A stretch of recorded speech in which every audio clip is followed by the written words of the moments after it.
sleep here from the drive. I wanted to create a follow-up to the what it's like owning a Nissan 300ZX video. I know the video is probably maybe a year and a half old now, maybe a little bit less, and it's gotten some good reviews, some good attention on it, and I kind of want to create a follow-up, like I said, for people to see where the car is now, you know, X amount of months later, X amount of years later, and just give an update of sorts. So I'm not quite sure where the car was at the time I made the video in terms of modifications and what I had done to it. But right now the car is sitting on Tokiko 5-way adjustable shocks and struts on all four corners, obviously. I'm running ST springs, which are a lowering spring, and it's a stiffer ride, but it's also more geared towards performance. It's a performance spring, basically. It lowers the car about an inch and a half, and it makes the car feel a lot better on turns, as well as just regular driving. I feel like I have a better sense of the road and of turns and stuff like that, which is very nice. It is a sports car after all. In terms of intake and exhaust, I have a K&N cone air filter now. Replaced the stock original unit, basically, which, you know, did what it needed to do, but at the top end I felt like it was a bit restrictive. So I went ahead and kept the resonator box, but I did replace the air filter with the K&N cone filter. In terms of exhaust, I'm running a full 3-inch turbo back now, stainless steel system.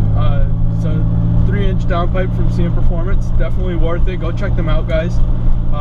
They're an exhaust shop in Florida. They do mandrel bends for the Z31 downpipes. I'll add a link to the comment area below, or just right here in the video.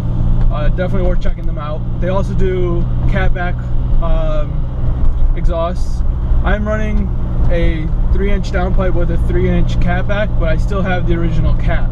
Now people will ask me, you know, why did you do that? Well, I didn't really want to have the car be too loud, so I wasn't sure how loud the car would be with a 3-inch exhaust.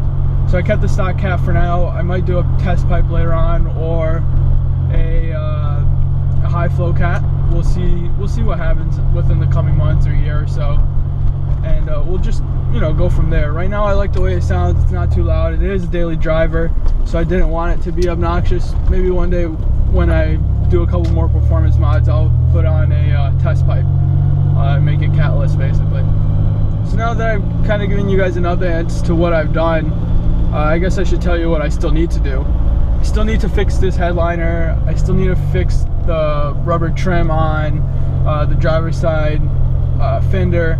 I still need to fix my transmission. I don't know if you hear it, but it's probably because I'm light on the gas, but at certain RPMs the transmission really likes to chit and chatter with me. I'm not really fond of that. I'll probably have the transmission rebuilt while I'm in school. I'll be going back to school for another 16 months, and then I'll be done with school 100%, which will be nice. But until then, I am very happy that the transmission lasted. The quality of the transmission has stopped me from doing other mods, such as my boost controller. I just don't think the transmission can handle it. Let me see if I can show you what I'm talking about.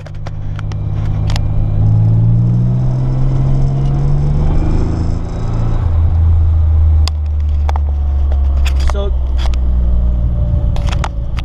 that was basically a pull to 3100 RPMs, and once you heard it, it just makes you not want to do that again. So I try to stay off the gas when I can, or most of the time, actually, in terms of having fun with the throttle, which is unfortunate, but, you know, comes with owning an older car and comes with daily driving, and I can't have the car down for too long. Alright, so enough of that. What it's like to own a Nissan 300ZX Turbo. It's awesome. In the last 3 days, I've gotten 3 thumbs up. One was from a very clean white Subaru WRX. Another one was from a girl, and what I presume is her boyfriend's BMW M3. And another one was from a dude driving a minivan, which is cool. Like, you know, if he needs to have a minivan, fine, let him have a minivan. That's what he's got to do. That's what he's got to do. But the idea is that people look at this car and they appreciate the car for what it is. They realize that it's 30 years old, or you know, it's an antique. I'm running antique plates on it, and people see me driving it through the rain, snow, sunny days, whatever it might be, I'm driving it. And I think people understand, you know, they can appreciate that because they know it's not like any regular old Econobox. It's actually very far from a regular old Econobox. There's things that I have to do with this car that I wouldn't have to do if I was driving a regular old Econobox. Just because it's a 30-year-old car, like I said. The T-tops occasionally leak, so I have to worry about that. It's a rear-wheel drive, so I have to worry about that when I'm driving in the snow. The parts, all the things are 30 years old. Yes, I changed all my fluids. Yes, I did the power transmitter mod, so it runs a little bit better than it did before. Yes, I did all that, but no matter what you do, there will still be things that either you can't do, or you just don't have the time to, or the money doesn't let you. You know, there's a list of reasons that you might not be able to do something to a car, but that doesn't mean that you should let that get you down about the car. You gotta understand that it's a labor of love to own one of these cars, or any car that requires maintenance because it's an older generation or an older car. That just comes with the territory of it. And you know, going to car shows and seeing the appreciation people have for the work that you've done, I think that's what's the most rewarding thing. And you know, who cares if they don't like what you do? Then they don't like what you do. If my goals for this car is kind of a resto mod type of thing, I'm modding it in areas that I feel like would be enjoyable for me. So I'm trying to add a little bit of power here and there when I can. But first, most importantly, are the maintenance parts. And I've done all the front end suspension work. I've done tie rods, ball joints. I've cleaned out the LCAs. I've done the bushings in the front. I've upgraded the poly bushings. You know, things like that to make the car handle better, feel better, ride better. Just to get the car where I want to get the car. I'm not going to be racing this car on, you know, an Auto X course anytime soon. But I will be bringing it to my favorite twisties. I will be, you know, bringing it to car shows. So I want to get it cleaned up, and I want to get it a little bit more of a mods in terms of go fast parts than what it came at as factory.